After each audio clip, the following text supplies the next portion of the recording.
ESPN 94.1 FM and AM 930 present The Drive. Elmore deep, left side, brilliant, good! From 30 feet, John Elmore! The Drive with Paul Swann. Welcome into the Friday, April 20th edition. It's The Drive on ESPN 94.1 FM and AM 930. I'm your host, Paul Swann.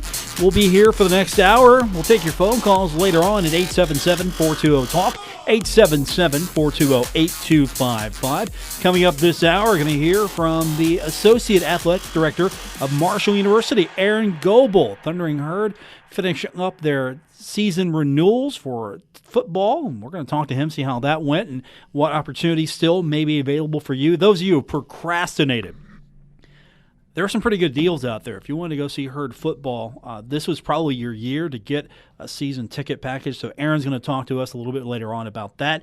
And, of course, things in general with the university. Also, we're going to hear from the mayor of Barboursville, Chris Tatum. He was part of the group that was in Charleston earlier this afternoon. An announcement today that Barboursville and Charleston chosen to host multiple U.S. youth soccer regional events.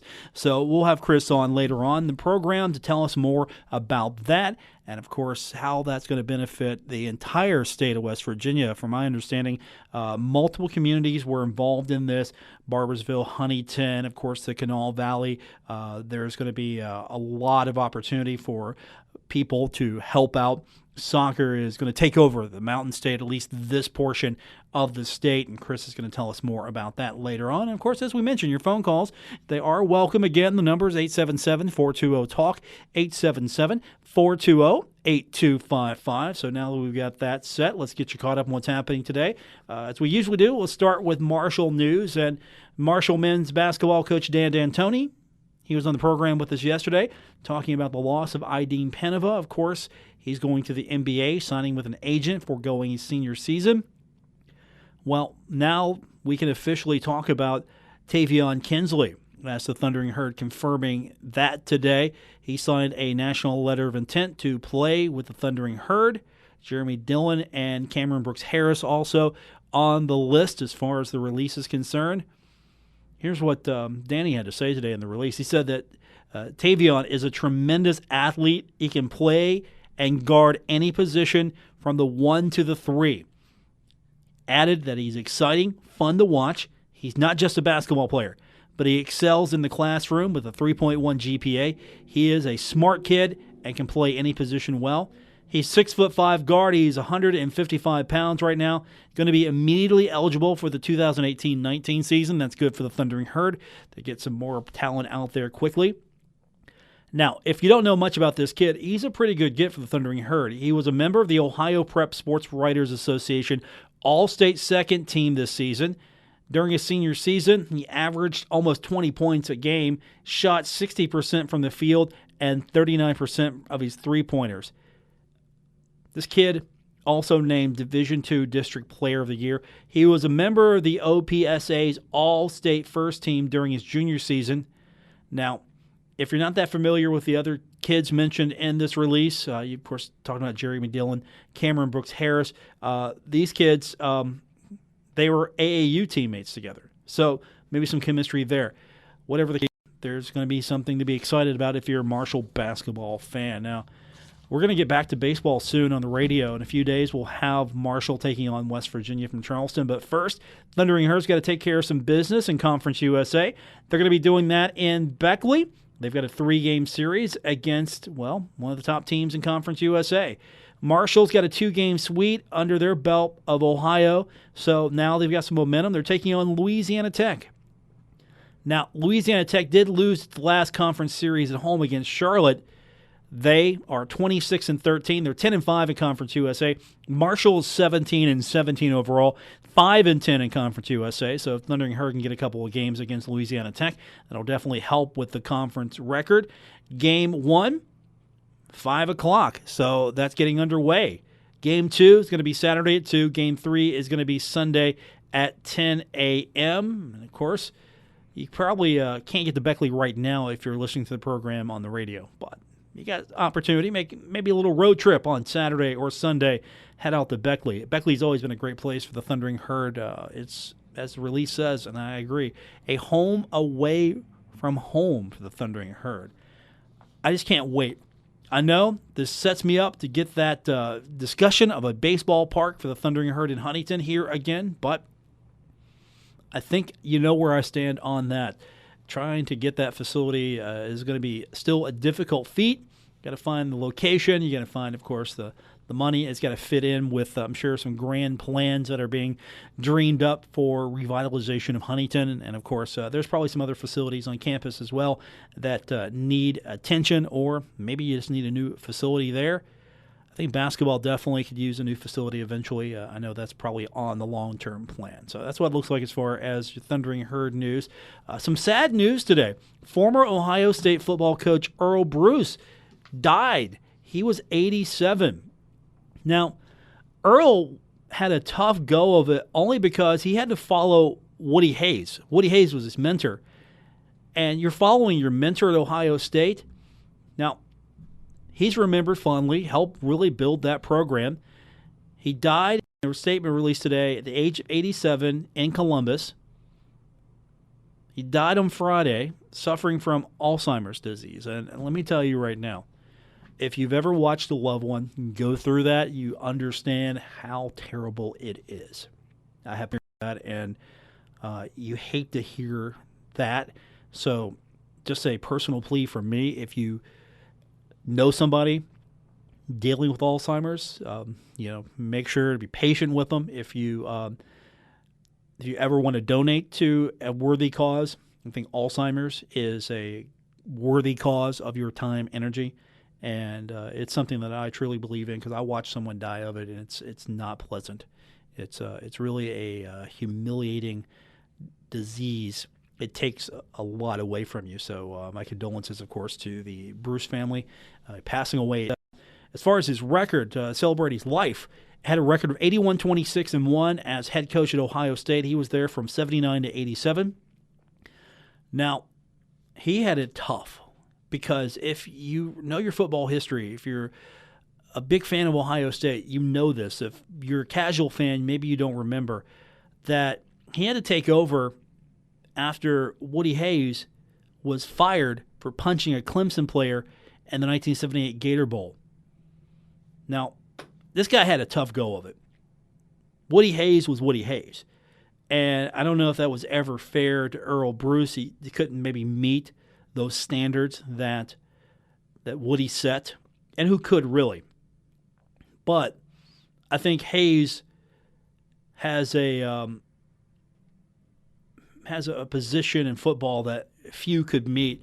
But I think Earl Bruce definitely was up to the challenge, and this is a guy that, I think made the best of it, had a tough go of it. One of the things that he can be proud of, if he was still with us, he probably was proud of, that there was a graduate assistant on his staff, a young graduate assistant named Urban Meyer. There's a guy won a championship for the school in 2014. And Meyer said in a statement that, "I've made it clear many times that, other than my father, Coach Bruce was the most influential man in my life." That's a big deal. He added, "Every significant decision I've made growing up in this profession was with him involved in it. His wife," referring to Jean, "and he were the role models for Shelley and me. They did everything with class. He was not afraid to show how much he loved his family and cared for his family." So we offer our condolences once again to the family of Earl Bruce as a great one for Ohio State. Yeah, his 81-26-1 record, don't let that fool you. He was definitely instrumental in a lot of success for Ohio State. We turn our attention to Marshall football when we come back from break. We're going to hear from Aaron Goebbel. He's going to get us caught up on how ticket sales are going, season ticket renewals, and maybe give you an opportunity to be involved with the Thundering Herd this year. if you're looking for deals, Aaron usually got something for you. So we'll hear from Aaron Goebbel when we come back from break later on. We're going to hear from Chris Tatum, Mayor of Barboursville. He's going to give us more on what happened in Charleston today, as it was announced that Barboursville and Charleston chosen to host multiple U.S. youth soccer regional events. And Chris will outline that, how it impacts you as far as how you can be involved, of course, things you need to know, as a lot of people will be coming into the region. So Chris will talk to us later on. I'm Paul Swann. This is The Drive on ESPN 94.1 FM and AM 930.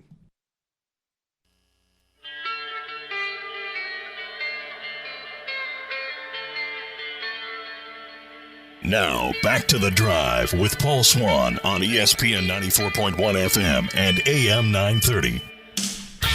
Welcome back to the Friday, April 20th edition. I'm your host, Paul Swann. Now, today is a significant day because this was the day that you had to get your renewal in if you wanted to take advantage of everything that's happening with Marshall football. Now, I'm not going to be doom and gloom because I know that my man Aaron Goebbel joins us on the program now, Marshall's Associate Athletic Director.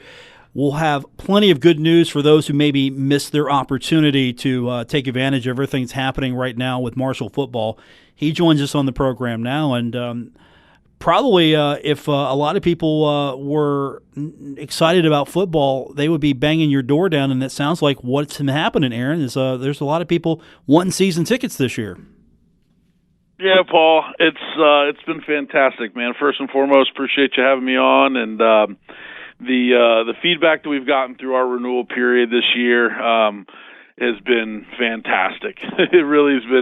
It's really been great. We've got a lot of really good feedback in regards to some of our new pricing structures and simplifying a little bit of the schematics of the stadium and making the buying process a little easier for our fan base. And we're definitely been on record of knowing that, the previous year we had a pretty significant dip, for a variety of factors. And so after we got a chance to sit down and look at some things and work through the process, I think we came up with a good solution to kind of alleviate some of the finances there for our fan base, and not only just lower prices in general, but also kind of spread out those payments that are due compared to maybe a little bit of what we've done in the past. So, yeah, renewal deadline was this afternoon. The good thing is most people who did not renew today probably just got an email that will let them know that we will leave renewals online throughout the weekend. So they can visit herdzone.com. So if you didn't hit the 5 o'clock deadline today, you really have until Monday morning.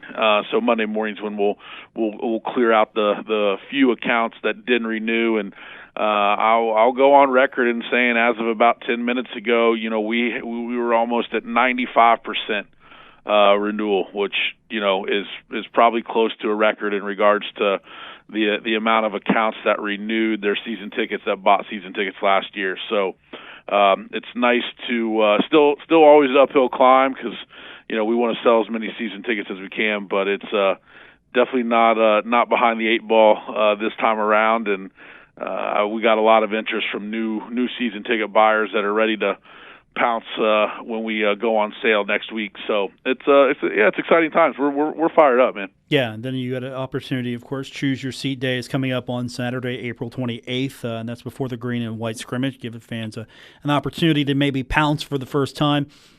Yeah. Have you seen it? Maybe is it a combination of the new price structure and a combination of the renewed interest, excitement in football? I mean, if I want to come see the Herd play, it usually doesn't matter. I'll find a way to get a ticket. But, what are you seeing that's driving this the most?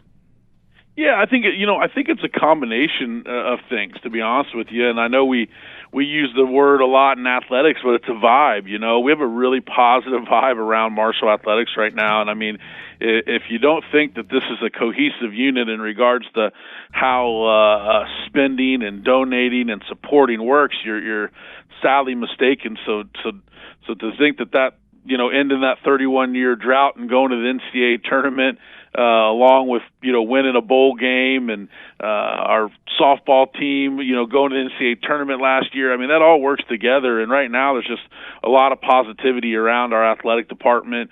I think we're doing some really good things on the playing surface, in the swimming pool, on the fields, and that all just works together. And then, I think you look at the community. I mean, we are a part of the community, and the community is a part of us. And there's a lot of people out there working to make Huntington a really, really upbeat place. I mean, downtown's been hopping. It's a good marriage right now. There's a lot of really positive things, and I think there's a lot of the right folks out there working hard to, make the tri-state better, and naturally that helps our situation.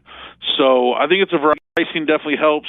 NC State coming, having a marquee game like that come back to our stadium where, we've had some of the biggest crowds. If you look at Purdue and look at Louisville over the last 3 years. So yeah, having a marquee game and what I think a lot of people consider, and I do for sure, a very winnable game. A game that I think a lot of people will probably expect us to win against an ACC opponent that could be returning ultimately a Heisman candidate in Finley at quarterback. So, there's a lot of reasons, and I think, if you go and look inside our own locker room, we got a lot of really good players on this football team and a lot of really good players coming back. We're really deep at a lot of positions. We have arguably what I would say one of the best wide receivers in the country. We got a young man that could come in and help us at quarterback that I think people are really excited about.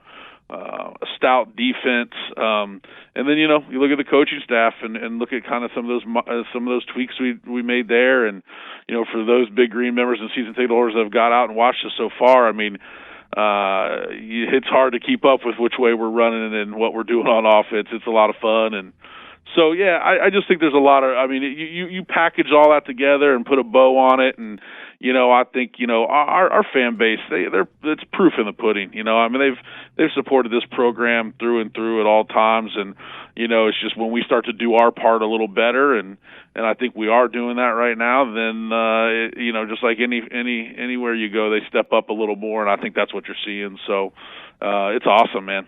Aaron Goebbel's our guest, Marshall University Associate Athletic Director, and the ticket drive continues. And you mentioned you're stepping up your game. Not only are you making more options available for fans, but usually if you go places, okay, here's the cheaper option, and it doesn't come with as much as the pricier option.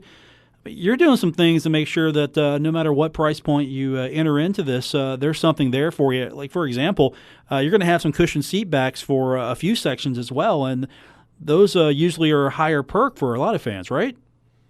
Oh, absolutely. I mean, that's because so that's a little bit of our restructuring. If you're familiar with the stadium on the east side, we have 4 sections, 107 through 113, that kind of mirror our fixed chairback seats on the west side, and those are premium locations. But we understand we want to make those a little more available. So what we did with 107 and 113 is we took the Big Green required donation per seat off those seats this year to just alleviate that. Now, we have great fans. We have great Big Green supporters. So, the philanthropic giving to support our scholarships and support our student athletes will continue. We're not concerned about that. But those who, have seats in 109, 111, which are on the east side, right on the 50, last year you were paying, we not only dropped your seat by, or almost $20, but we've also added, it comes with a complimentary seat back, which traditionally carries a $37 value. So, for individuals who are back in those seats right on the 50, at the end of the day, you've gained a great opponent, NC State. You have FAU coming in, homecoming, middle, and you know what? At the end of the day, you're saving close to $60 per seat. So, and that means something. That's a combination of a winning attempt to make things a little better and kind of ignite our fan base in regards to the season ticket process. So yeah, we're working on it. We really are, and we've seen the response, which we figured it would be positive, but I'll be honest, it's been it's been beyond that, and the momentum's fantastic. So. Aaron Goebbel's our guest, Marshall University Associate Athletic Director. Season ticket drive continues, and something else that I'm sure you're really excited about is there are new payment options. Sometimes fans maybe can't afford right up front to foot the bill for a season ticket or just a plan, donation plan, whatever the cost may be. You've made it easier for them now as far as being able to afford their tickets at the same time, pay for them in a different structure. Yeah, absolutely. I mean, if you come out this week to the choose a seat, I mean, you can buy a season ticket as low as $99, which is a general admission season ticket up in the upper end zone section for all 6 games, all the way up to a fixed chair back on the west side, which is $299 per seat plus a big green donation.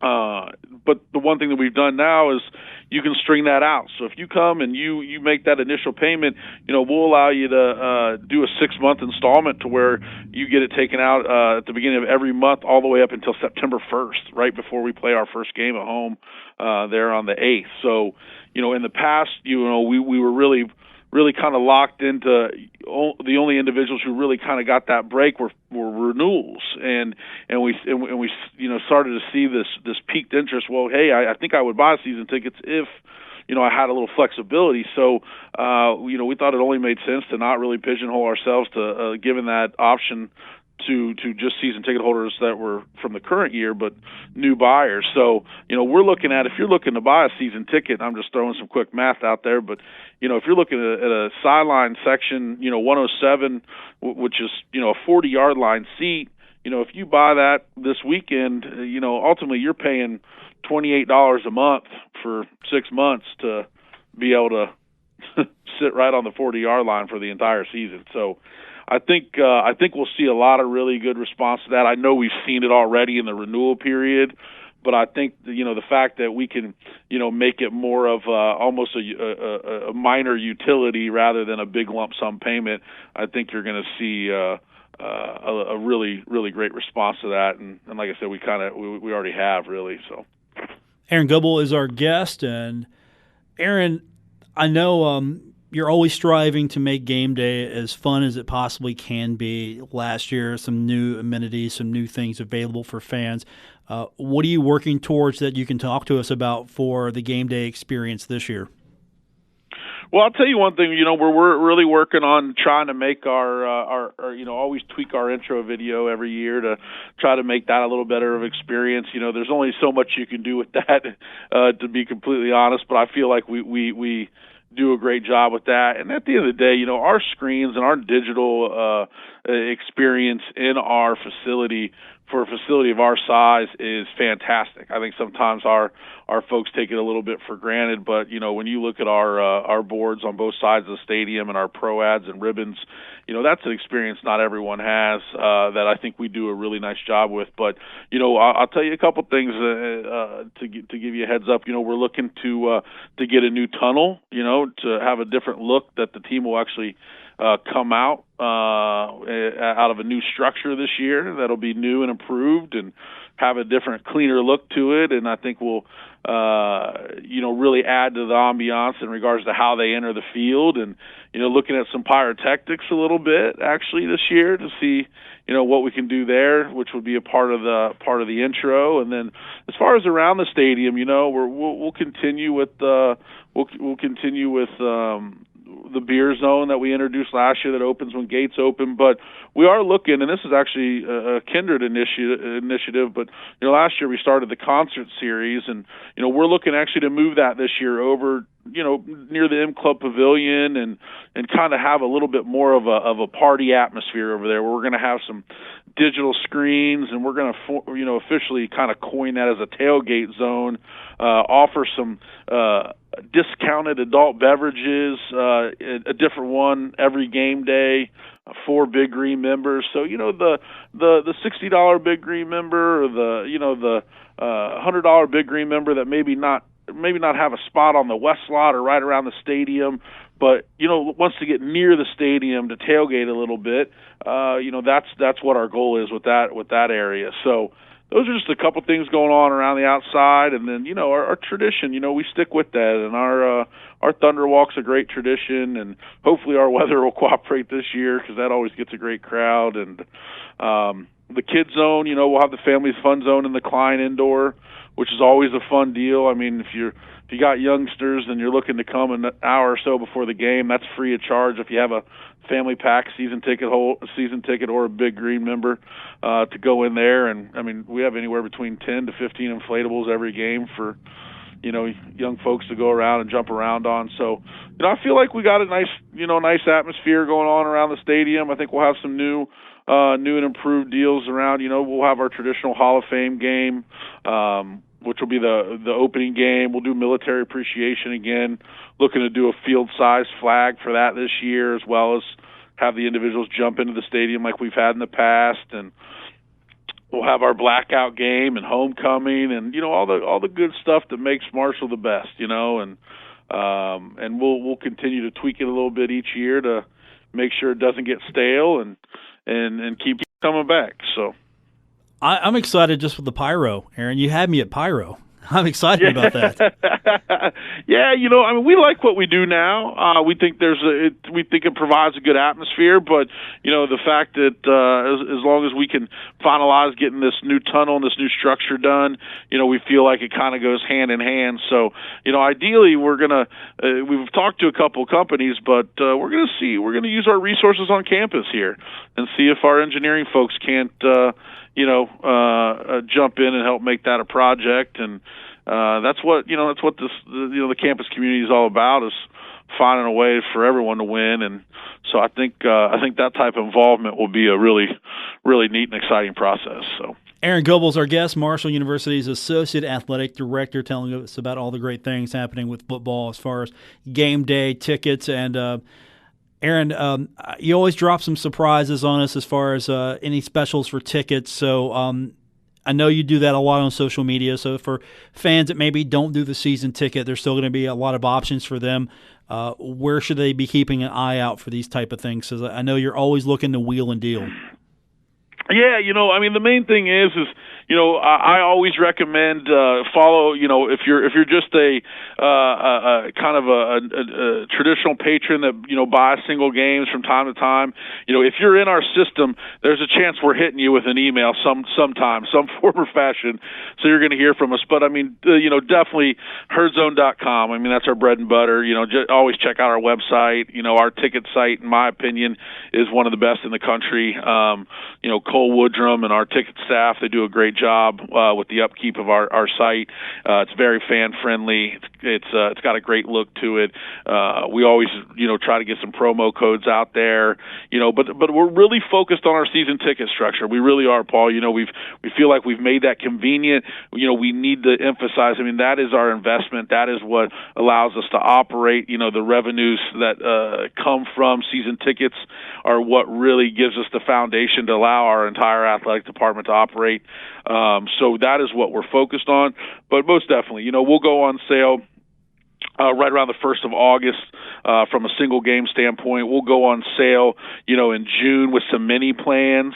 There will be some mini plan options, and we'll really stress that we recommend, if you feel like you're going to sit and wait till the middle of August to get an NC State ticket, you might be wrong. So we're hoping not only with season ticket sales, but most importantly, when we roll out some mini plans there in June, that individuals will realize, hey, go ahead, don't wait for single game. Go ahead and at least get a mini plan if you don't get a season ticket to ensure yourself that game. Because I'm telling you, that game is going to be crazy, and it's going to be packed in there, and it's going to be big time. So. But yeah, we'll definitely have deals. Tune into Herd Tickets on Twitter, Herd Zone on Twitter, Doc MUFB on Twitter, at the Herd AD on Twitter, at Chuck McGill on Twitter. Check out our Facebook page. We're very active on social media. Once again, I think we're probably the best in our conference in regards to what we do on social media, the content that we push out. Kudos to our external marketing team for doing that. So, if you're looking and you follow the Herd, you won't have to look very hard to see what we're doing and what's available. So, Aaron Goebbel, our guest, Marshall University's athletic director, associate athletic director. I don't want to over-promote you there. I don't want to get a phone call that I over-promoted you. No, I don't need that yet, man. I'm good. Aaron, good talking to you. Thanks for telling us about all the things that are happening. Looking forward to it. All right, Paul, I appreciate you, man. Y'all have a great weekend. Go Herd. That's Aaron Goebbel, Marshall's associate athletic director. We're going to come back and get some of your phone calls in as well. This is The Drive on ESPN 94.1 FM and AM 930. Don't worry. Paul Swann has the wheel on The Drive, ESPN 94.1 FM and AM 930. Welcome back to your Friday, April 20th edition of The Drive on ESPN 94.1 FM and AM 930. I can't think of a better way to wrap up today's show by having Chris Tatum on, the mayor of Barboursville, joining us on the program now. And, of course, the reason Chris is with us today is because Barboursville and Charleston have been chosen to host multiple U.S. youth soccer regional events. And Chris now with us to tell us a little bit more about that. This seems like it's pretty ambitious, Chris. Well, this is something that we've been doing in Barboursville for a while. President's Cup is a huge soccer tournament, somewhere between 4,000 and 6,000 players and the families have been coming to Barboursville for a long time. Since 2012, we've had the bid for this tournament on and off. The additional tournaments today will bring similar numbers of kids.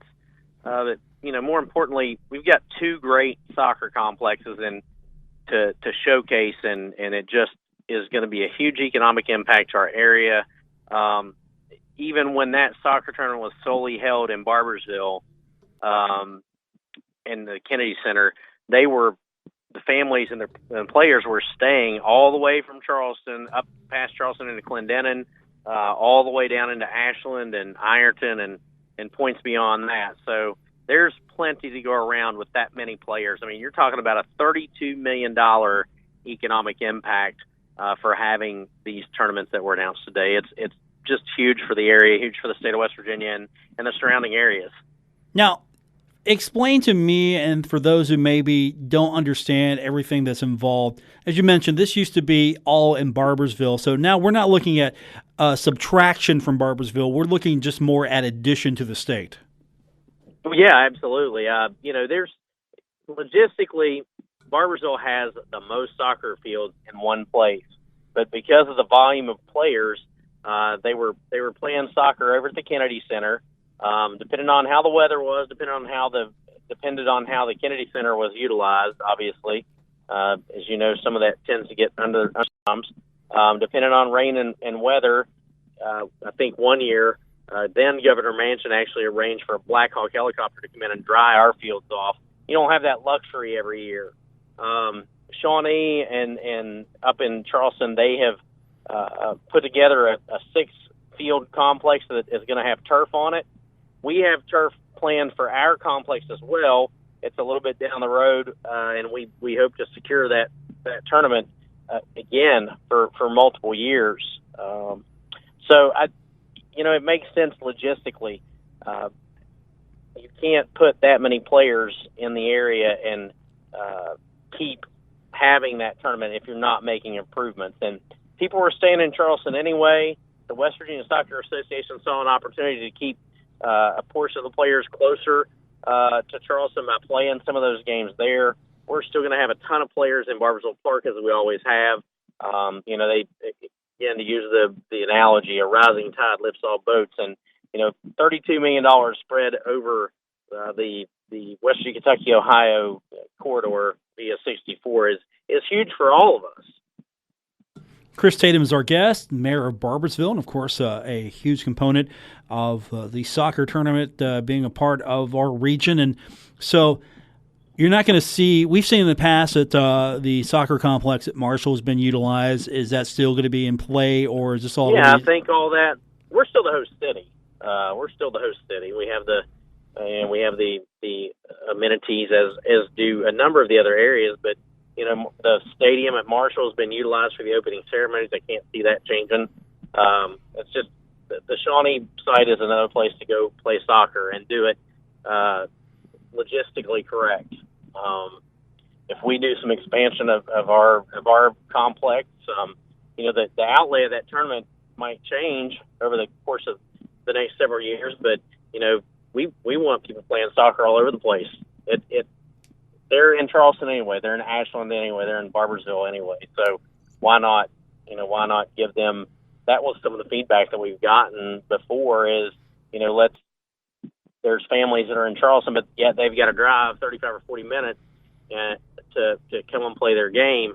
And if, in some instances they win, they play later in the afternoon, or they don't, they play later that evening or whatever. It keeps them closer to the venue that they're actually playing at. I think this will help the soccer association with the logistical planning of the event itself.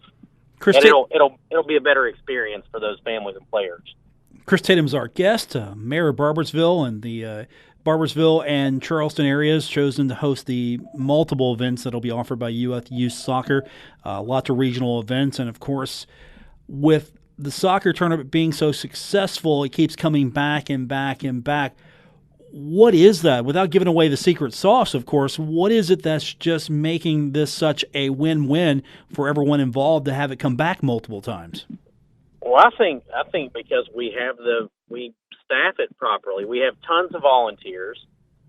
We have first-class facilities that we've always been improving, and it also helps that you have some of your state leaders that are helping you market the area. There's a lot of stuff to do in Barboursville, Huntington, Charleston, Milton, Ashland, and a lot of these players plan and their families plan their vacations around these tournaments. And if they have a good experience, they let the soccer association know. And I'm talking about U.S. Youth Soccer. No, they like coming here. They get the red carpet rolled out for them. The opening ceremony at Marshall has been pretty special the last several times that it's been hosted there. Len Rogers and Dave Lair, but from the West Virginia Soccer Association, do a great job planning that. And it's almost like an Olympic opening ceremony. And those kids, they like that treatment, and they're given first class treatment at not just while they're there playing in the open ceremonies, but every hotel has welcome packets for them. They're all telling them where to go and what to do, and to give them and even Barboursville, we planned outdoor movie nights for the soccer players. We planned a night at the Kennedy Center for the soccer players and their families. So there's a lot to do, and there's a lot of people making sure that they have something to do while they're here to make them want to come back. So it's no secret that we're great at hospitality in West Virginia, and this gives us a chance to prove that. Chris Tatum's our guest, of course, also the mayor of Barboursville. And before we let you go, what's coming up maybe that's not soccer-related that since you've got a few minutes on the air that you want to remind people about? Well, gosh, there's fishing derbies, there's trail hikes, there's volleyball out at our park, and, always looking at youth sports. We've been approached by a group of lacrosse tournaments to come in to Barboursville, and we've built 2 disc golf courses, or in the middle of the second one. The first one's built out at our park, and there's multiple tournaments already been had on that and on that course. But disc golf is gaining in popularity, and there's dozens and dozens of players that play out there on a regular basis. And by having our 2 courses, there's a course at Rotary and there's a course at Armco Park. We've been told there's a chance to have larger and larger tournaments because there's multiple courses to play on. So, we've got those things. The park is 700 acres of all kinds of stuff to do. We've got the wine festival in Barboursville that's coming up on May the 12th.